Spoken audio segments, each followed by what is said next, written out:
जय हिंद दोस्तों। आज की इस वीडियो में हम ये जानेंगे कि यदि आपका 7th हाउस लॉर्ड सप्तमेश या फिर धारक केतु रूल नक्षत्र में है तो ये आपके फ्यूचर स्पाउस के बारे में क्या चीज़ें शो करती है, उनके ओवरऑल अपीयरेंस के बारे में, प्रोफेशन के बारे में, नेचर एंड आपके मैरिज डायनामिक्स के बारे में क्या चीज़ें शो करती है। साथ में जब आपका जो 7th हाउस लॉर्ड या धारक है वो केतु के नक्षत्र में जब 4 पदाज में होता है तो क्या स्लाइड डिफरेंसेस होते हैं वो मैं सब इस वीडियो में कवर करूँगी। केतु रूल 3 नक्षत्र होते हैं, अश्विनी, माघा और मूला। हम तीनों पर एक एक करके चर्चा करेंगे। इससे पहले कि मैं इस वीडियो में आगे बढ़ूँ, मैं एक चीज़ पहले ही स्पेसिफाई कर दूं कि हो सकता है कि इस वीडियो में मैं कई जगह पे सिर्फ सप्तमेश बोलूं या फिर कहीं पे सिर्फ धारक बोलूं, तो ये पहले से अंडरस्टूड होना चाहिए कि ये दोनों के लिए ही एप्लीकेबल है ये वीडियो, 7th हाउस के लिए भी यानी 7th हाउस लॉर्ड यानी सप्तमेश के लिए भी और धारक के लिए भी।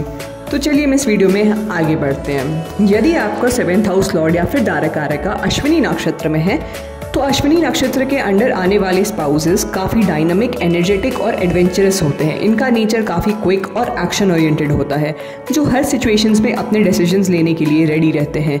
ये अपने पार्टनर्स के साथ एक एक्साइटिंग और एंथुजियास्टिक लाइफ लीड करना पसंद करते हैं। स्पाउस काफ़ी इंडिपेंडेंट और सेल्फ ड्रिवन होते हैं, लेकिन ये अपने पार्टनर्स के लिए काफ़ी ज़्यादा प्रोटेक्टिव और सपोर्टिव भी रहते हैं।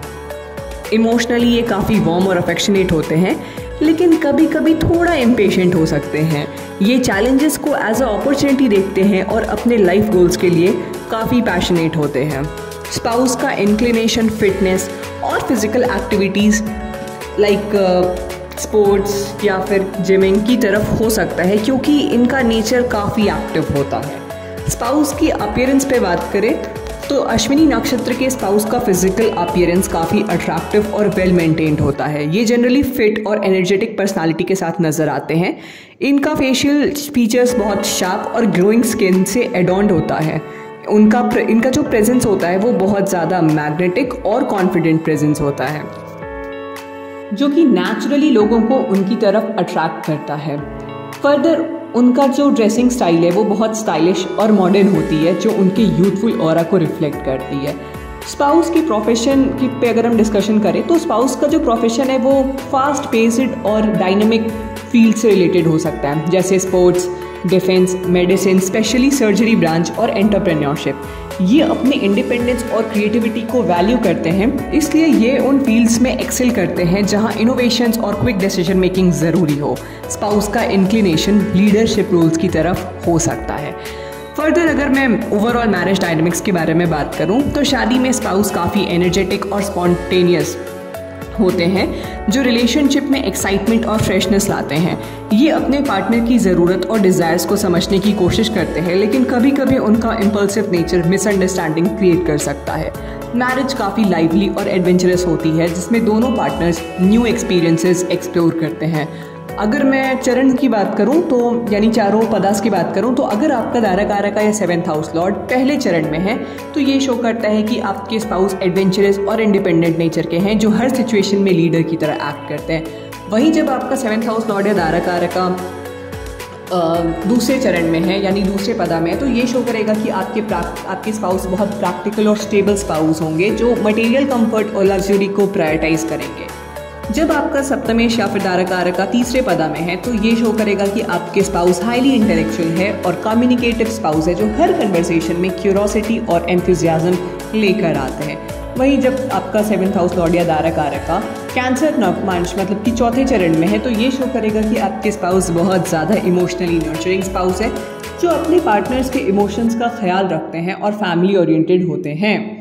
आगे हम चले तो केतु के दूसरे नक्षत्र पे यानी माघा नक्षत्र पे यदि आपका 7th हाउस लॉर्ड या धारक माघा नक्षत्र में है तो ये शो करेगा कि आपके स्पाउस काफ़ी रॉयल और डिग्निफाइड है। ये अपनी फैमिली और ट्रेडिशंस को डीपली वैल्यू करते हैं और अपने घर के ऑनर को प्रिजर्व करना इनकी फर्स्ट प्रायोरिटी होती है।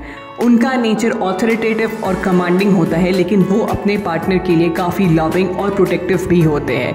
ये अपने पार्टनर्स की नीड को समझते हैं और उनकी हैप्पीनेस के लिए काफ़ी एफर्ट करते हैं। इमोशनली ये डीपली अटैच्ड और लॉयल होते हैं, लेकिन कभी कभी इगोइस्टिक या सेल्फ सेंटर्ड हो सकते हैं, जो कि रिलेशनशिप में चैलेंजेस क्रिएट कर सकता है। माघा स्पाउसेस काफ़ी डिटरमाइंड और एम्बिशियस होते हैं, जो अपनी पर्सनल और प्रोफेशनल लाइफ में एक्सेलेंस अचीव करना चाहते हैं।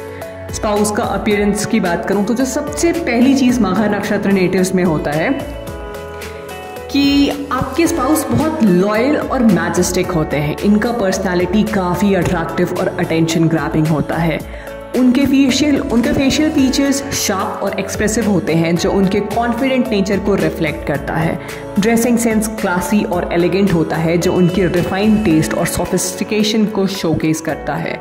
स्पाउस के प्रोफेशन की बात करें तो माघा spouses generally I should say mostly high ranking professions में होते हैं, जैसे कोई top level administration officer, government jobs, leadership roles, या फिर कोई भी या फिर कोई पॉलिटिशियन भी हो सकते हैं। बट एक चीज़ तो श्योर है कि अगर आपका माघा नक्षत्र है तो आपके स्पाउस एक बहुत अच्छे प्रतिष्ठित पोजीशन पे होंगे। ये अपनी हार्ड वर्किंग नेचर और डिटर्मिनेशन की वजह से अपने फील्ड में काफ़ी नाम बनाते हैं। टीचिंग, लॉ, ट्रेडिशनल फील्ड्स में भी इनका इंटरेस्ट हो सकता है। फर्दर अगर मैं मैरिज डायनेमिक्स की बात करूं तो शादी में माघा स्पाउस अपने पार्टनर के लिए काफ़ी प्रोटेक्टिव और केयरिंग होते हैं। ये अपने पार्टनर्स को एक सिक्योर और लग्जूरियस लाइफस्टाइल देने की कोशिश करते हैं। रिलेशनशिप में म्यूचुअल रिस्पेक्ट और एडमायरेशन काफ़ी ज़्यादा प्रोमिनेंट होता है, लेकिन कभी कभी उनका डोमिनेटिंग नेचर थोड़ा कॉन्फ्लिक्टिंग हो सकता है, थोड़ी कॉन्फ्लिक्ट्स क्रिएट कर सकता है। बट ये चीज़ें भी कम्युनिकेशन और अंडरस्टैंडिंग से रिजॉल्व हो सकती है। आगे जब हम चारों चरण पे चर्चा करें तो यदि आपका 7th हाउस लॉर्ड या फिर धारा कारक का माघा नक्षत्र के पहले चरण में है, यानी पहले पदा में है, तो ये शो करेगा कि आपके स्पाउस एक रॉयल और ऑथोरिटेटिव स्पाउस होंगे, जो डिग्निटी और सेल्फ रिस्पेक्ट को वैल्यू करते हैं। वहीं जब आपका धारा कारक या 7th हाउस लॉर्ड दूसरे चरण में है तो ये शो करेगा कि आपके स्पाउस एक डिसिप्लिन और सर्विस ओरिएंटेड स्पाउस है, जो अपने पार्टनर की हर नीड का ख्याल रखते हैं। देन अगर तीसरे चरण में आपका सप्तमेश या फिर धारा कारक है तो शो करेगा कि आपके स्पाउस बहुत ज़्यादा रिलेशनशिप की हार्मनी और पीस पे फोकस रहेंगे, जो फेयरनेस और मेंटल पीस को प्रायोरिटाइज करेगा इस रिलेशनशिप में।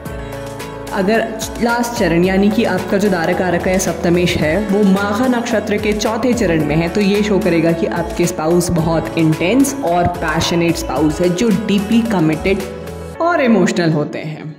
तो अब हम चलेंगे, अगर आपका 7th हाउस लॉर्ड या फिर धारा कारक का अंतिम नक्षत्र यानी कि केतु रूल तीसरे नक्षत्र यानी कि मूल नक्षत्र में है, तो ये आपके फ्यूचर स्पाउस के बारे में क्या चीज़ें शो करेगी। तो यदि आपका 7th हाउस लॉर्ड या धारा कारक का मूल नक्षत्र में है तो ये स्पाउस के नेचर के बारे में तो सबसे पहली चीज़ दिखाती है कि आपके स्पाउस काफ़ी स्पिरिचुअल और फिलोसफिकल नेचर के होते हैं। ये अपने लाइफ की डीपर मीनिंग्स और ट्रुथ को एक्सप्लोर करना पसंद करते हैं। उनका जो एक नेचर है काफ़ी इंटेंस और ग्राउंडेड होता है, जो अपने पार्टनर के साथ एक डीप इमोशनल बॉन्ड क्रिएट करते हैं। ये अपने पास्ट से डीपली कनेक्टेड होते हैं, लेकिन फ्यूचर को ट्रांसफॉर्म करने की कैपेसिटी भी रखते हैं। मूला स्पाउस कभी कभी थोड़े डिटैच्ड और रिजर्व्ड लग सकते हैं, लेकिन उनकी कमिटमेंट और लॉयल्टी पर कोई शक नहीं कर सकता। इमोशनली ये अपने पार्टनर के साथ डीपली एंगेज्ड होते हैं और उन्हें स्पिरिचुअली और इमोशनली अपलिफ्ट करते हैं। देन स्पाउस की अपीयरेंस की बात करें तो स्पाउस का अपीयरेंस काफ़ी इंटेंस और ग्राउंडेड होता है। उनका फेस काफ़ी एक्सप्रेसिव और उनकी आइज़ डीपली पेनिट्रेटिंग होती है, जो उनके इनर स्ट्रेंथ और विजडम को रिफ्लेक्ट करती है। ड्रेसिंग सेंस सिंपल होता है लेकिन काफ़ी ग्रेसफुल एलिगेंट होता है, जो उनकी ग्राउंडेड पर्सनालिटीज़ को हाईलाइट करता है। स्पाउस की प्रोफेशन पे अगर हम डिस्कशन करें तो मूला नक्षत्र के स्पाउस का इंक्लिनेशन रिसर्च, फिलॉसफी, हीलिंग और लॉ रिलेटेड प्रोफेशन में हो सकता है।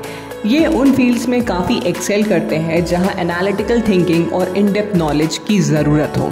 स्पिरिचुअल और हीलिंग प्रोफेशंस जैसे योगा, मेडिटेशन और आयुर्वेदा में भी इंटरेस्ट हो सकता है। मूला नक्षत्र को अक्सर पॉलिटिक्स से भी जोड़कर देखा जाता है। फिर हम जब मैरिज डायनेमिक्स की बात करें तो शादी में मूला स्पाउस अपने पार्टनर्स के लिए काफ़ी डेडिकेटेड और सपोर्टिव होते हैं। रिलेशनशिप स्पिरिचुअली और इमोशनली फुलफिलिंग होती है। ये अपने पार्टनर्स को एक सिक्योर और मीनिंगफुल कनेक्शन प्रोवाइड करते हैं। कभी कभी स्पाउस का रिजर्व नेचर मिसअंडरस्टैंडिंग क्रिएट कर सकता है, जो कम्युनिकेशन और पेशेंस से सॉल्व हो जाता है। ओवरऑल आप दोनों ही इस मैरिज में इमोशनली इवॉल्व करोगे। अब हम चलेंगे कि यदि आपका जो धारक कारका या 7th हाउस लॉर्ड है वो मूल नक्षत्र के चारों चरण या पदार्थ में है, तो ये क्या स्लाइड चेंजेस शो करेगा। यदि आपका धारक कारका या 7th हाउस लॉर्ड सप्तमेश मूल नक्षत्र के पहले चरण या पदा में है, तो ये शो करेगा कि आपके स्पाउस बहुत स्पिरिचुअल और फिलोसफिकल होते हैं, जो ट्रूथ और हायर विजडम को प्रायोरिटाइज करते हैं। जब आप दूसरे चरण की बात करें, तो जब आपका सप्तमेश या धारक कारका मूल नक्षत्र के दूसरे चरण में है, तो ये शो करेगा प्लेसमेंट की काफ़ी प्रैक्टिकल और डिसिप्लिन स्पाउस होंगे, जो करियर और फाइनेंशियल स्टेबिलिटी को वैल्यू करते होंगे। वहीं जब आपका धारक कारका तीसरे या 7th हाउस लॉर्ड तीसरे नक्षत्र में है, तो ये उनके आपके स्पाउस को के इनोवेटिव और फॉरवर्ड थिंकिंग को दिखाता है, जो इंडिविजुअलिटी और सोशल कॉजेस पर फोकस करते हैं। वहीं जब आपका धारक कारका या 7th हाउस लॉर्ड चौथे चरण में हो या चौथे पदा में है, तो ये शो करेगा कि आपके स्पाउस बहुत कंपैशनेट और इमोशनली डीप स्पाउस होंगे, जो स्पिरिचुअलिटी और इनर पीस को वैल्यू करते होंगे। तो ये था कि अगर आपका धारक कारका या 7th हाउस लॉर्ड केतु के सभी नक्षत्र में यानी कि मूल, माघा और अश्विनी नक्षत्र में है, तो आपकी फ्यूचर स्पाउस के बारे में क्या चीज़ें शो करता है। वीडियो पसंद आने पर इसे लाइक करें, ज़्यादा से ज़्यादा लोगों तक शेयर करें और चैनल को सब्सक्राइब भी ज़रूर करें। मिलते हैं अगले वीडियो में, तब तक के लिए धन्यवाद।